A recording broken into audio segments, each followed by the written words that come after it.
Abortion has been a heavily debated topic ever since legality was granted in the groundbreaking court case of Roe v. Wade. The debate hasn't been settled and likely never will be due to the unfaltering opinions that both sides hold. They both hold extremely strong basic values that completely contradict each other.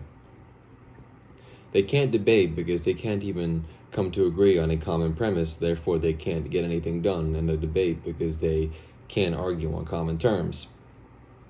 Abortion is a challenging ethical question because it causes a person to choose between the rights of a baby and their life or the rights of a mother and her right to choose autonomy over her life. While I find both sides convincing, I believe a woman should have a right to an abortion because of factors I will explain later in the speech. Hopefully these factors will be enough to persuade you that abortion is not the mere killing of an unborn child, but the last preventative measure a woman can take to ensure that she does not have a possibly damaging pregnancy. Among all abortion issues, the most dividing is when a fetus is granted personhood and therefore the right to life. Anti-abortionists argue that the right to life is granted at conception. Therefore, abortion is the unjust killing of a human. While their argument is reasonable, it is not quite bulletproof. To counter it, we must draw a very murky line, and any line that we draw is done so arbitrarily. But we can do so with what we know about developmental stages. First, we must determine what makes a biological organism a human. A few determining factors could be that the organism is a member of the Homo sapiens species, it is self-conscious, and it has a heartbeat. A fetus is indeed a member of the Homo sapiens species, but it is not self-conscious. But the same argument could be said about babies, and that doesn't make babies human, so that argument is not quite valid. So that leaves us with a heartbeat. Fetuses develop their spinal cord and heart in the 4th and 5th weeks, but not until the 6th week is when a heartbeat can be detected. This allows a 5-week time frame for an abortion. This time frame allows enough time for a woman to miss her period and be alerted to the fact that she might be pregnant, get tested, and have an abortion before the baby has a heartbeat. Abortions before 6 weeks, I believe, are morally permissible, and women should have the right to terminate pregnancy in order to preserve their economic and medical safety. Childbirth is an extremely daunting task.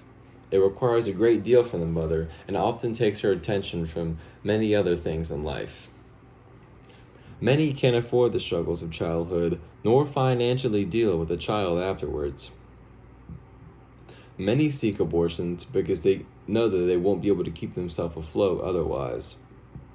They could be working a job that doesn't promise them a maternity leave, or that if they take a maternity leave, they aren't promised her spot back when they return.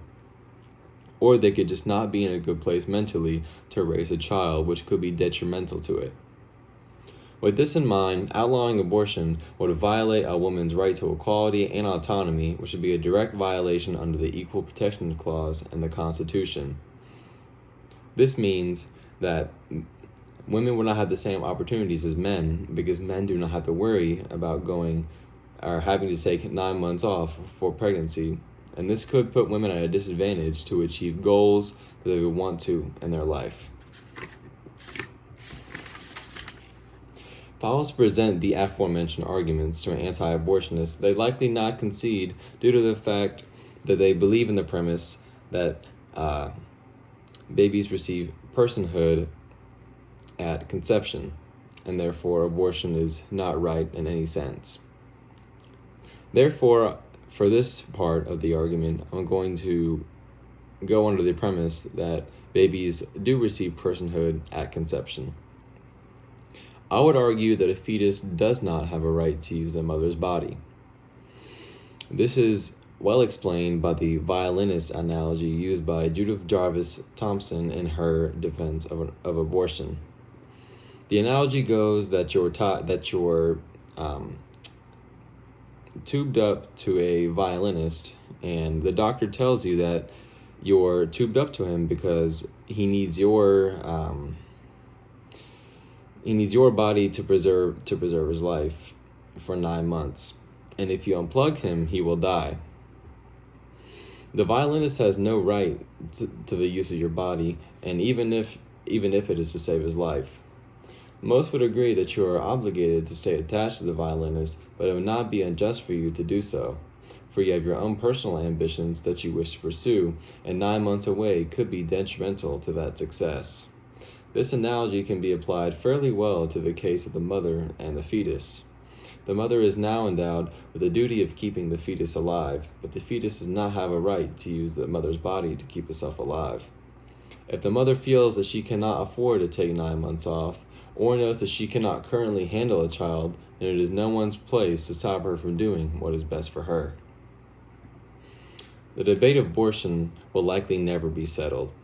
It is a constant struggle between the two of the most important ideas for our society, the right to life and the right of autonomy. Both sides have nearly equal claims to validity, and no one should be ostracized for their position because they are both equally credible. But I find it hard to give rights to a cluster of cells that is yet to even form a heartbeat, in addition to the hardships that it places upon the mother. I believe abortion is an important right for women to have to control their productive lives, as well as the ability to ensure their physical and mental health, as well as their economic stability.